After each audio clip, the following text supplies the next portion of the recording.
Morning everyone. I was thinking about how autism can present very differently in females versus males, and a lot of society, including undiagnosed neurodivergent people, have quite a stereotypical view of what autism can look like.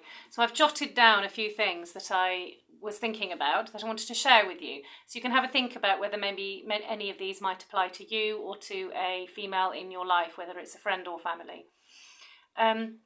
So autistic people are often thought of as being good problem solvers. They go into problem solving mode. And this can be the same for women, but instead of problem solving with a practical or DIY thing that needs solving, they can focus on relationships. So it's about problem solving within relationships. How do we make this function better? How do we make these dynamics work better?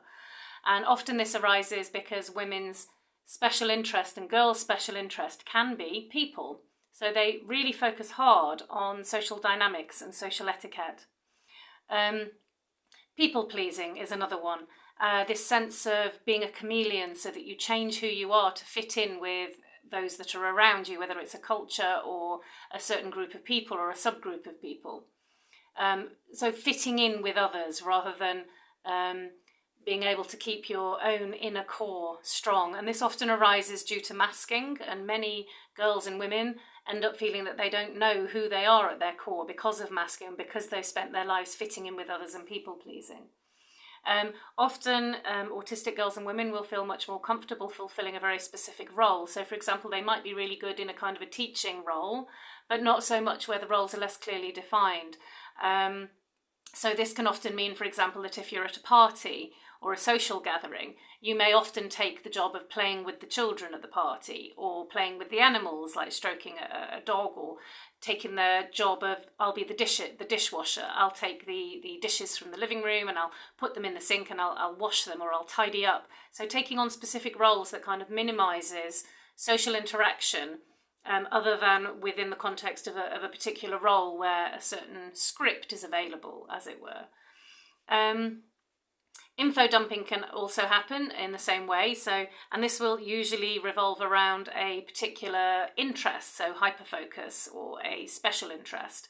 But these tend to be what are more seen as socially acceptable by society. So it might be things like people. It's your special interest is people, or fashion, or cooking. Or many autistic women really enjoy being around animals, so they'll work with animals, or they'll enjoy horse riding, or really want, fill their home with pets.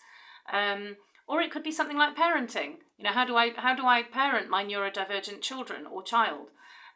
Obviously, if someone has these special interests, it doesn't mean that they are autistic. I'm just giving examples of how it may look in an autistic girl or woman.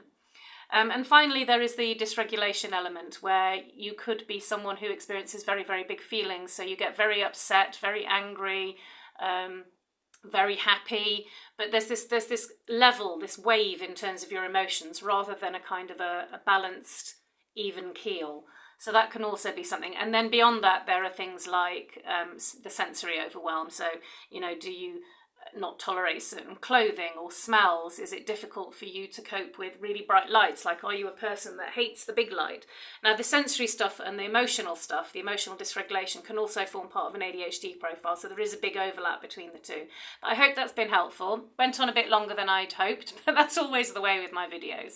So if you have any questions, specifically about autism in girls and women, please do drop me a message and let me know. And I'm very happy to try and answer questions or put together another little video. Have a great week, everyone.